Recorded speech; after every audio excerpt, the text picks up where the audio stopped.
Shalom. Saya minta maaf karena saluran YouTube kita, YouTube gereja mengalami gangguan. Jadi Bapak Ibu mungkin yang nonton di rumah agak terganggu, dan berbahagialah yang bisa dan selalu mau onsite. Jadi saudara nggak akan pernah mengalami trouble YouTube. Di hari ini ada trouble di YouTube kita. Baik, sebelum firman Tuhan saya sampaikan sebagaimana biasa, Bapak Ibu Saudara, kita mau sepakat handphonenya tolong di silent supaya tidak mengganggu yang lain ketika mereka mendengarkan firman Tuhan. Nah, judul yang mau saya sampaikan pada pagi hari ini adalah harapan yang tertunda, keinginan yang terpenuhi. Bapak Ibu Saudara, tidak terasa 14 hari lagi kita akan merayakan Natal tanggal 25 Desember 2022, dan suasana serta semarak Natal sudah bisa kita rasakan di mana-mana, baik di mall, di pusat-pusat perbelanjaan, di kota-kota. Walaupun memang di kota kita tidak seperti di kota-kota yang lain ya, apalagi kota Solo, di jalan-jalan mereka pasang pohon Natal dan sebagainya. Tapi suasana dan kemeriahan Natal begitu terasa sekali di kota besar.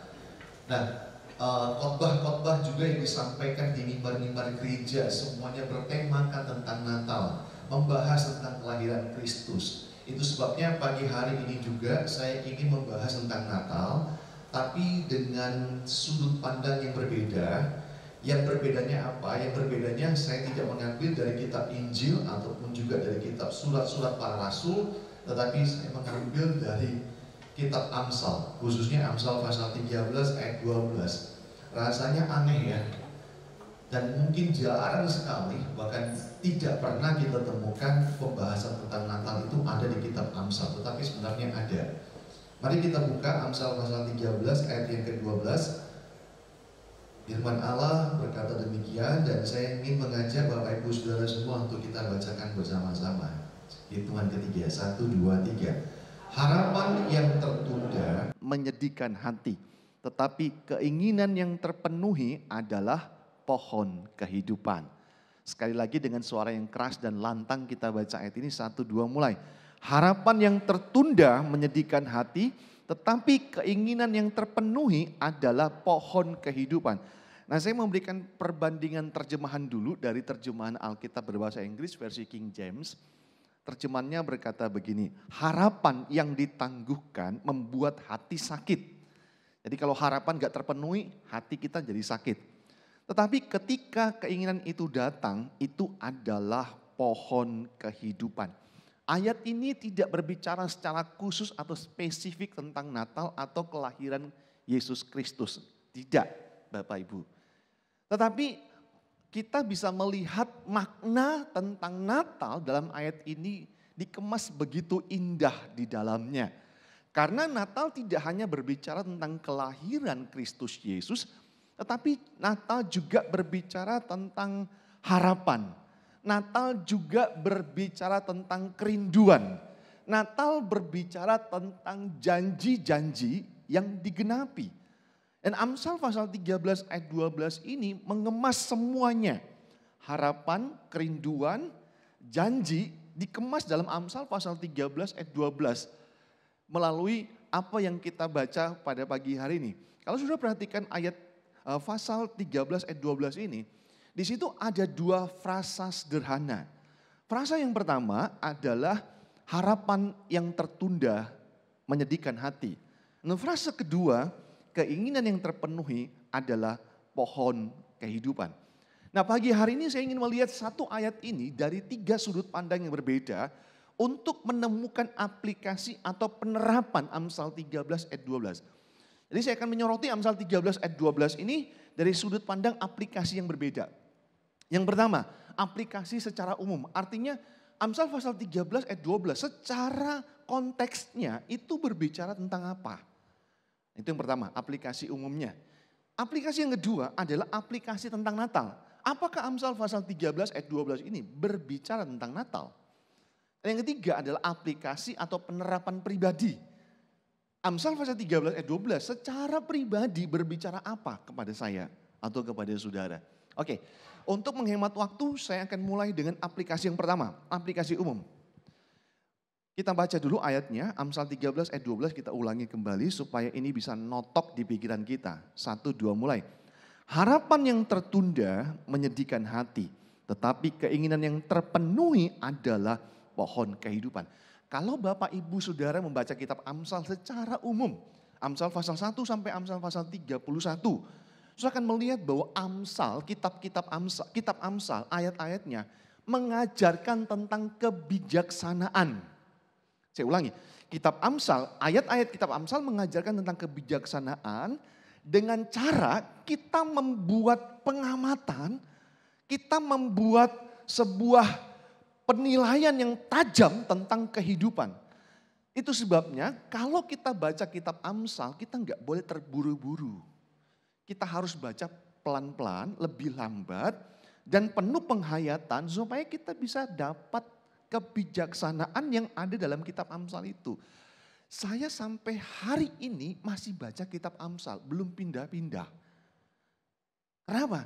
Karena kitab Amsal itu perlu dibaca pelan dan perlu dihayati supaya kita bisa ambil kebijaksanaan yang ada di dalamnya.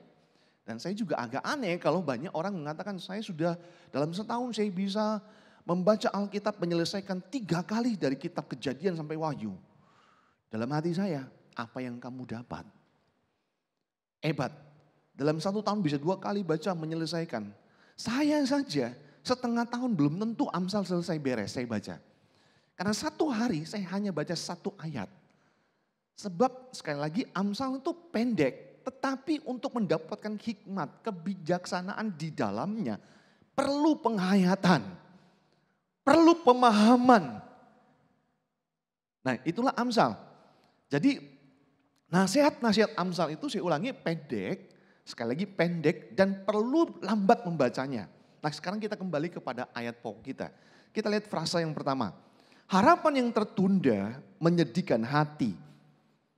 Ini adalah frasa pertama. Frasa ini berbicara tentang menunggu. Katakan bersama dengan saya menunggu. 1, 2, 3.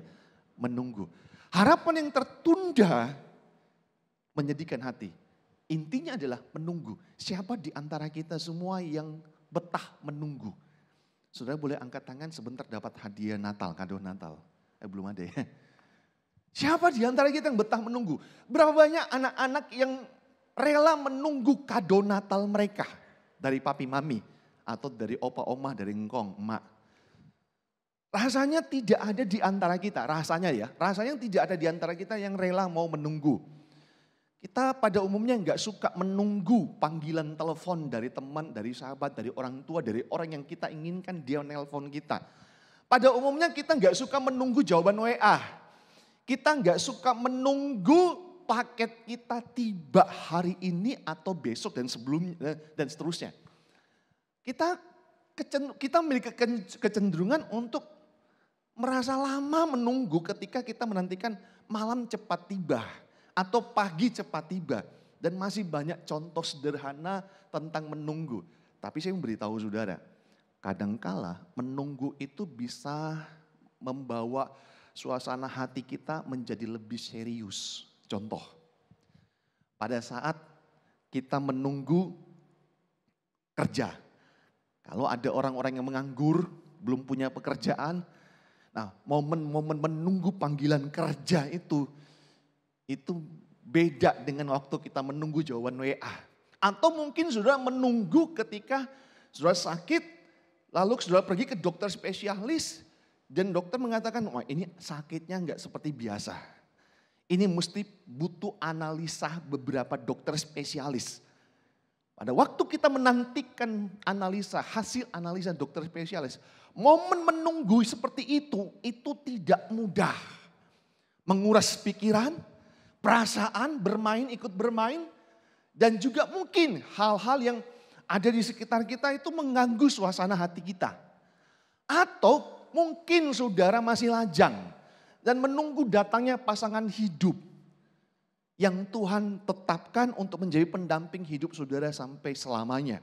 Jadi menunggu dalam hal-hal yang demikian tentu membawa suasana hati yang berbeda ketika kita menunggu jawaban WA, menunggu datangnya teman yang janji mau datang tepat waktu, beda. Beda suasananya. Apalagi kalau apa yang kita tunggu itu benar-benar tidak datang. Atau tidak seperti yang kita harapkan. Setidaknya ayat ini berkata, harapan yang tertunda menyedihkan hati. Jadi Bapak Ibu Saudara yang kasih dalam Tuhan, ketika kita menunggu, mengharapkan, menantikan sesuatu yang kita impikan, inginkan datang kepada kita, dan itu tidak terjadi, maka itulah yang terjadi yang dimaksud dalam Amsal 13 ayat 12. Harapan yang tertunda menyedihkan hati. Nah, perhatikan kata harapan yang tertunda. Kata tertunda ini dalam bahasa aslinya begini. Ditulis dengan arti sesuatu yang ditarik atau ditarik kembali. Seharusnya udah dilepas, harusnya udah dirilis, tetapi ditarik kembali. Atau ditangguhkan, ditunda. Ya, sekarang saudara bayangkan sesuatu yang mungkin sampai hari ini saudara sedang tunggu atau nantikan terjadi. Dan ternyata apa yang saudara tunggu dan nantikan terjadi sampai saat ini, pemberitahuannya adalah ditunda, diperpanjang waktu penundaannya. Itu benar-benar membuat hati menjadi gak enak. Kata King James tadi, itu menyakitkan hati. Saudara, ada banyak orang di dunia ini yang memiliki penyakit hati, sakit hati. Karena apa yang mereka tunggu, apa yang mereka impikan, apa yang mereka harapkan terjadi ternyata tertunda. Dan itu mengecewakan, itu membuat mereka sakit hati. Mungkin ada di antara saudara sedang mengalami hal itu saat ini. Mungkin saudara salah satu di antara orang tersebut. Dan berarti firman ini datang untuk saudara, khusus buat saudara. Tapi perhatikan, saya memberitahukan obatnya kepada saudara. Obatnya begini, perhatikan frasa yang kedua. Amsal pasal 13 ayat 12, sama-sama kita baca 1, 2 mulai. Tetapi keinginan yang terpenuhi adalah pohon kehidupan. Artinya begini, saat kita menunggu dan apa yang kita tunggu setelah sekian lama, ternyata itu terwujud, maka ayat ini berkata, itu seperti pohon kehidupan. Nah ini menarik, kata pohon kehidupan itu kalau sudah baca Alkitab, muncul 2 kali dalam Alkitab. Yang pertama dia muncul dalam kitab Kejadian. Kejadian pasal 2 ayat 8 dan 9.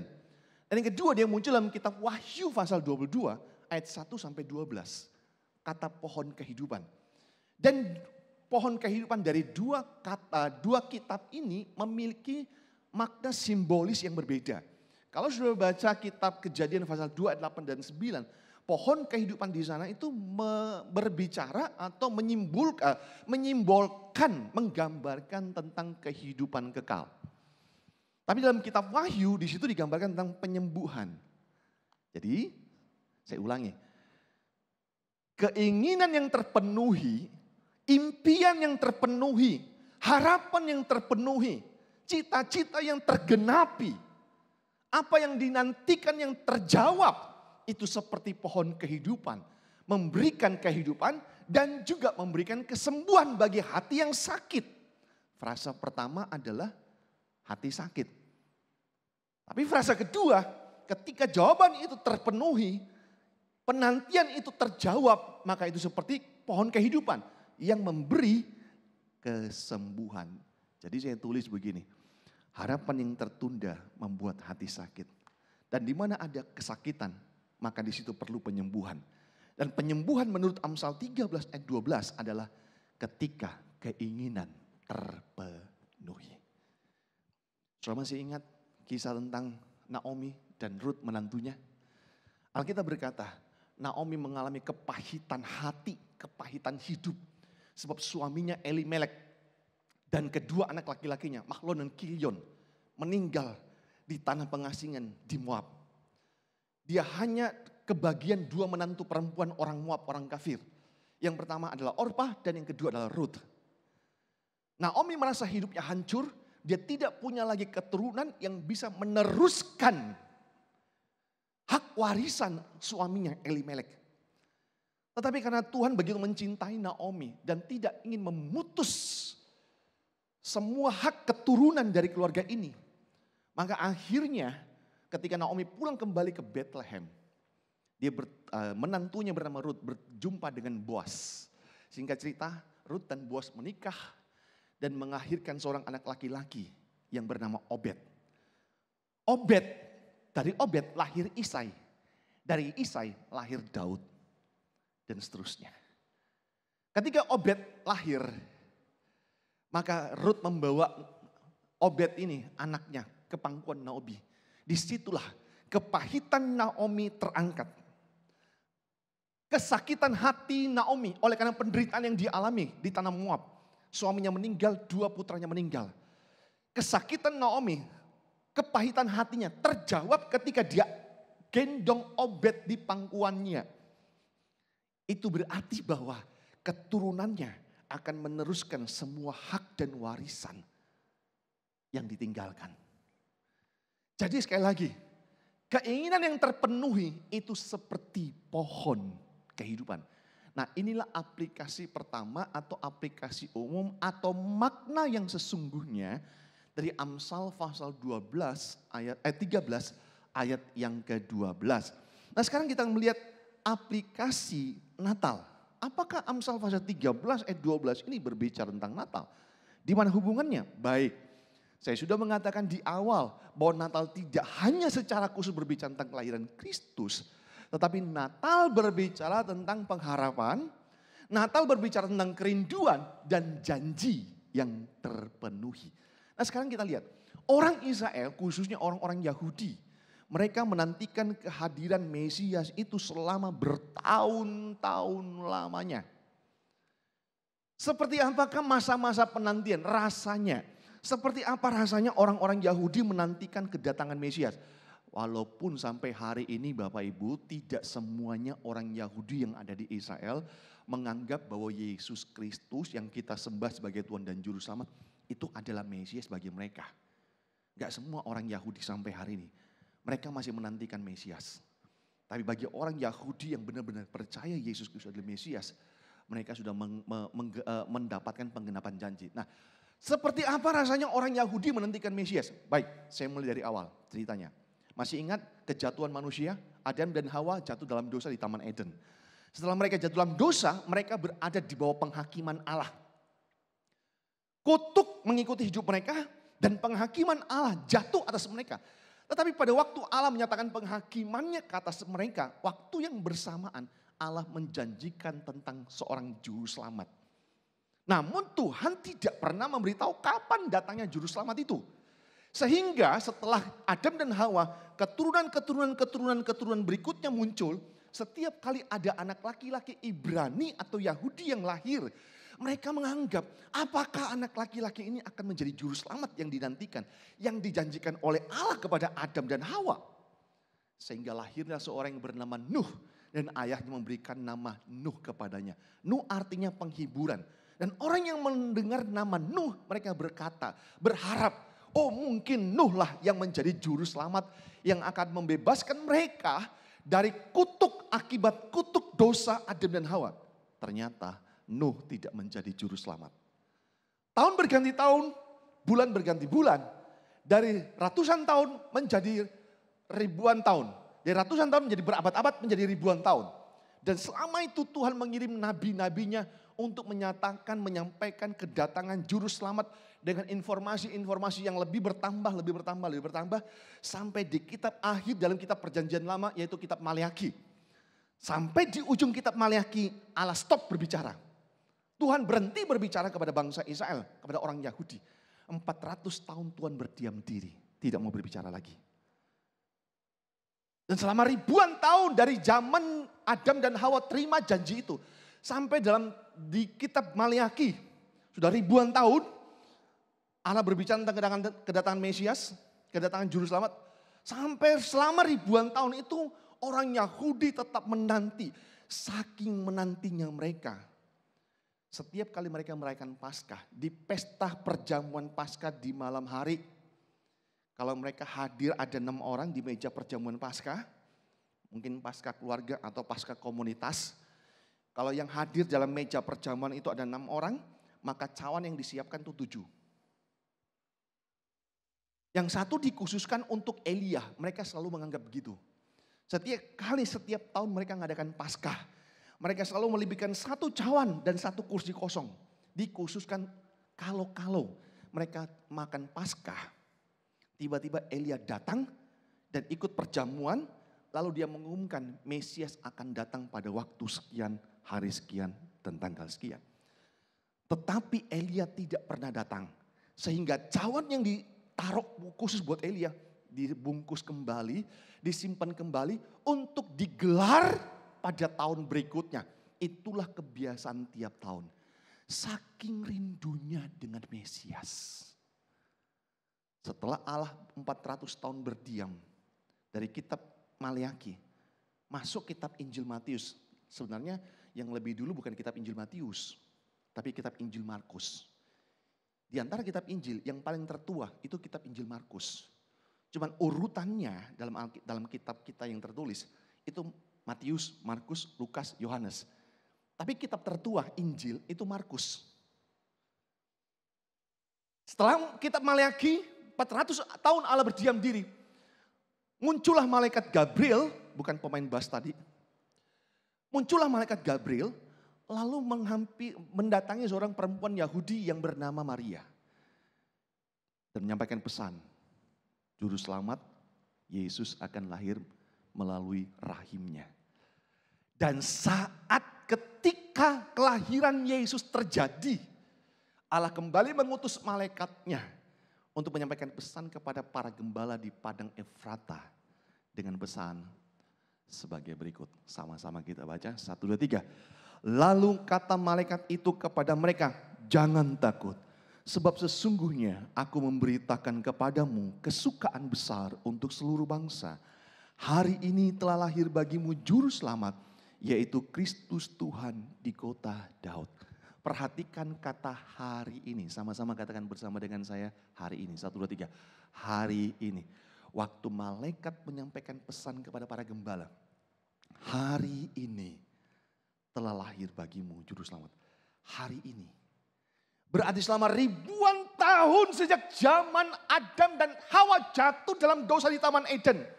Sampai kepada pesan yang diberikan kepada para gembala di Padang Efrata. Ribuan tahun. Allah baru menggenapi. Hari ini telah lahir bagimu juru selamat. Kalau saya boleh tambahkan dengan bahasa saya.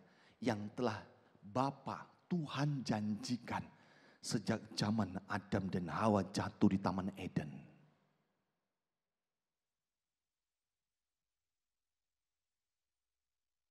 Dialah Yesus Kristus. Dialah yang akan memberikan kebebasan bagi bangsanya. Jadi Amsal pasal 13 ayat 12 berbicara tentang apa?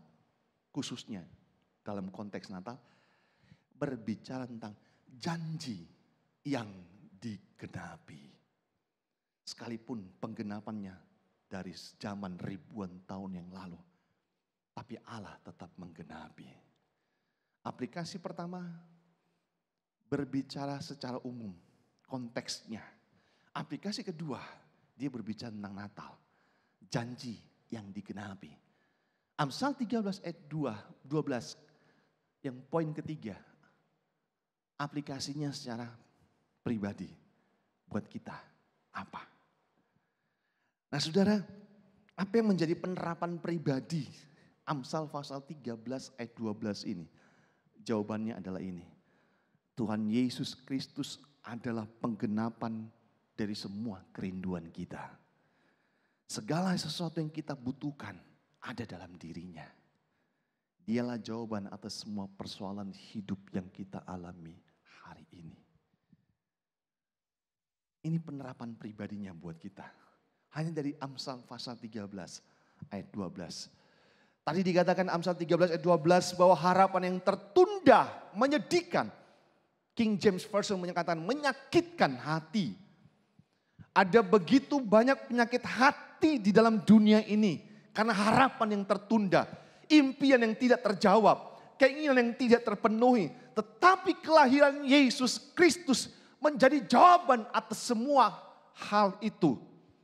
Itu sebabnya kalau hari ini kita mau datang kepada Tuhan Yesus Kristus dengan penuh kesungguhan dan meletakkan pengharapan kita kepadanya, maka dengar baik-baik, Dia tidak akan pernah mengecewakan saudara dan saya. Bahkan kalau kita menaruh pengharapan kita sepenuhnya kepada Tuhan Yesus hari ini, maka dengar apa yang Tuhan katakan kepada kita semua. Yohanes pasal 6 ayat 35 berkata, Akulah roti hidup, barang siapa datang kepadaku, ia tidak akan lapar lagi, dan barang siapa percaya kepadaku, ia tidak akan haus lagi. Pada zaman itu, roti itu seperti nasi pada zaman kita saat ini.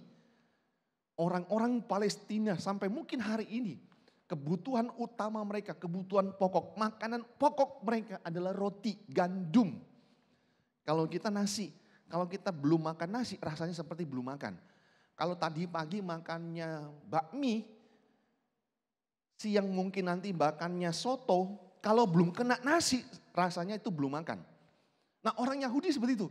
Jadi ketika Yesus berkata, Akulah roti hidup, dia sedang berbicara tentang kebutuhan pokok pada waktu itu secara jasmani.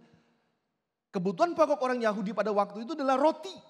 Dan waktu Yesus berkata, Aku roti hidup. Itu artinya apa? Aku adalah kebutuhan pokokmu.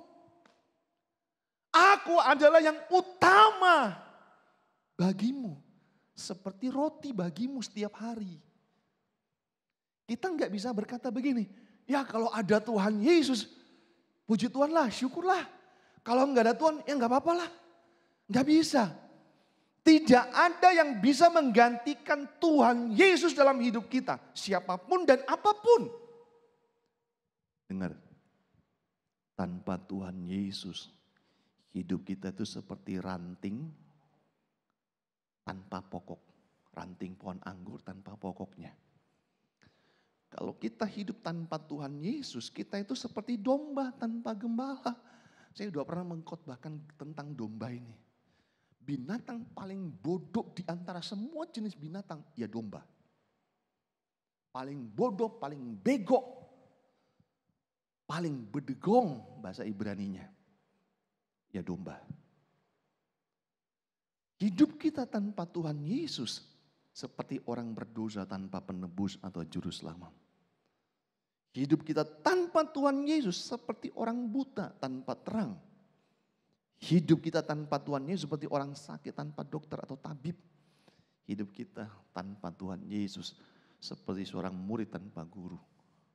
Jadi jangan berkata begini, ya ada Tuhan Yesus ya puji Tuhan lah, syukurlah. Enggak ada Tuhan juga enggak apa-apa kok saya bisa. Enggak bakalan bisa. Enggak bakalan bisa. Pasti hancur hidupmu tanpa Tuhan.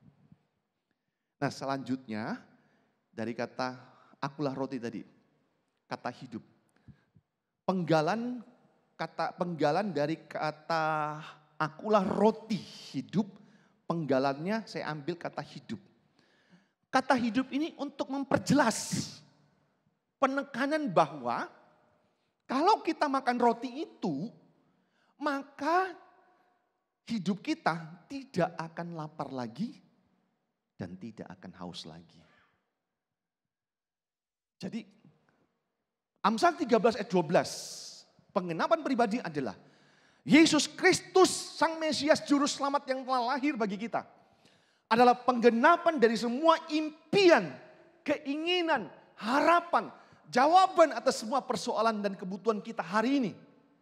Kalau kita datang kepadanya dengan kesungguhan, dia bilang begini, aku roti hidup bagimu.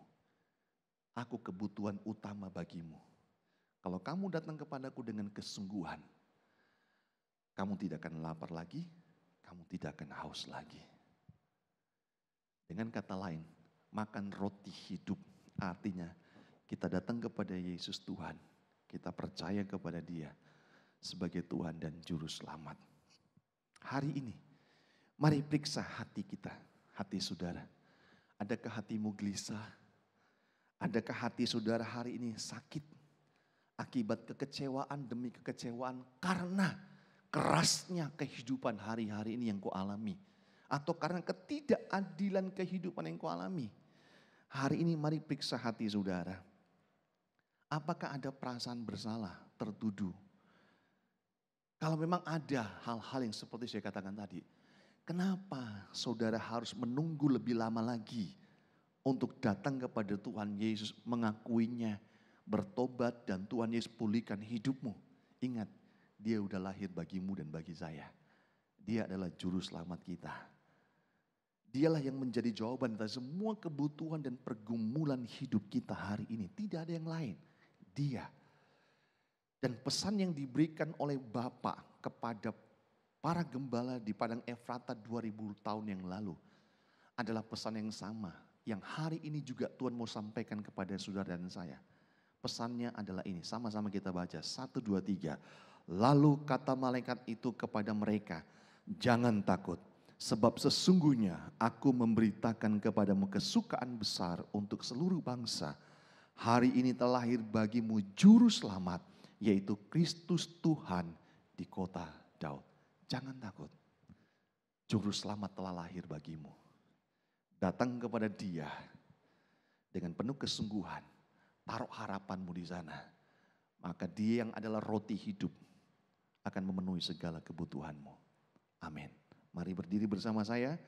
Kita angkat pujian ini. Malam sunyi senyap, bintang-bintang cemerlang. Telah terdengar suara, bawa kabar senang.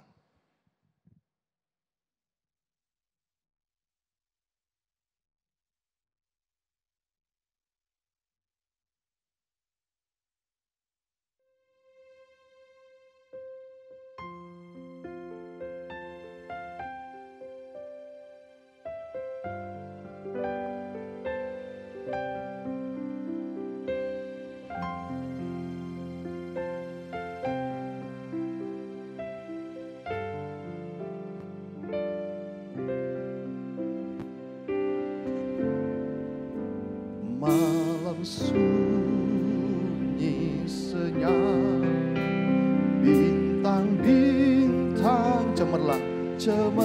Telah terdengar suara, telah terdengar suara, bawa kabar senang. Yesus juru selamat datang di Yesus juru selamat datang di Betlehem. Malam sunyi senyap, terkejutlah gembala, lihat cahaya besar dengan warta terang. Yesus juru selamat datang di Betlehem.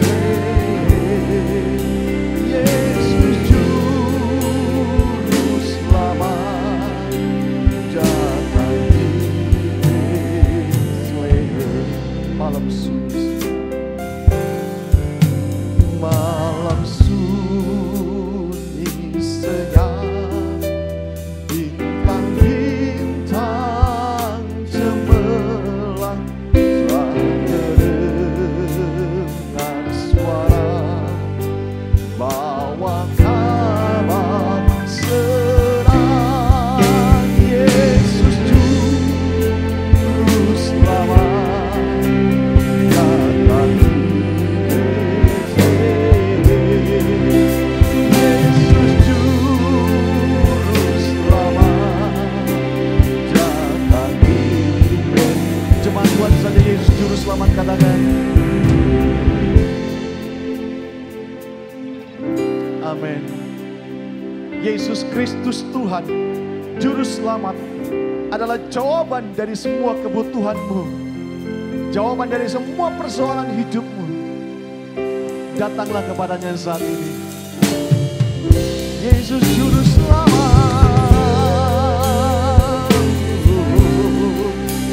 datang di Betlehem. Yesus juru selamat datang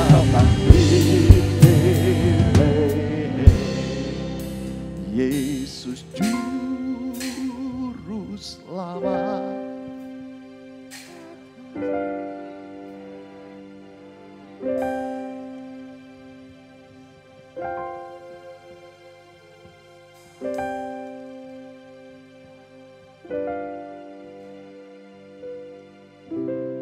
ini, pagi ini, maukah engkau datang kepada Tuhan Yesus?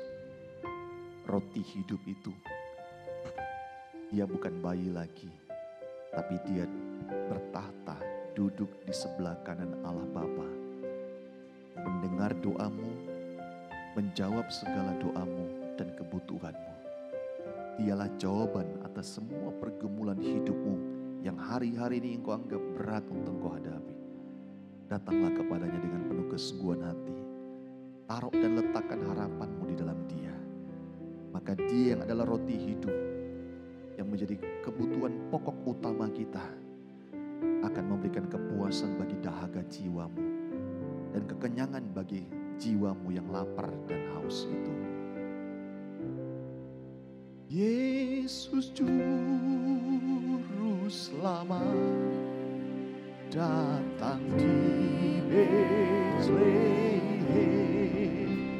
Yesus Juru Selamat datang di Betlehem. Bersyukur dan terima kasih untuk kebaikan Tuhan. Hamba telah selesai menyampaikan firman-Mu. Biar Amsal pasal 13 ayat 12 ini memberikan aplikasi umum kepada kami, aplikasi Natal dan juga aplikasi pribadi buat kami. Bahwa impian dan harapan yang tertunda memang menyakitkan. Tapi jika impian itu terpenuhi, maka itu seperti pohon kehidupan. Dan apa yang kami inginkan, apa yang kami butuhkan khususnya, sebenarnya sudah terpenuhi di dalam Kristus Yesus Juru Selamat kami. Hari ini tinggal keputusan kami Tuhan. Apakah kami mau datang kepadamu dengan penuh kesungguhan, menaruh harapan kami kepadamu atau tidak? Jawaban ada pada kami masing-masing. Teguhkan firman-Mu Tuhan, sehingga firman ini boleh termeterai dalam hati kami. Berkati jemaat-Mu yang butuh jalan keluar kekuatan, pulihkan dan sembuhkan mereka yang sakit dalam nama Tuhan Yesus. Dan sebentar kami akan pulang, teguhkan berkat-Mu atas kami. Mari angkat tangan-Mu Bapak Ibu Saudara, tadakan tangan-Mu, terima berkat Allah.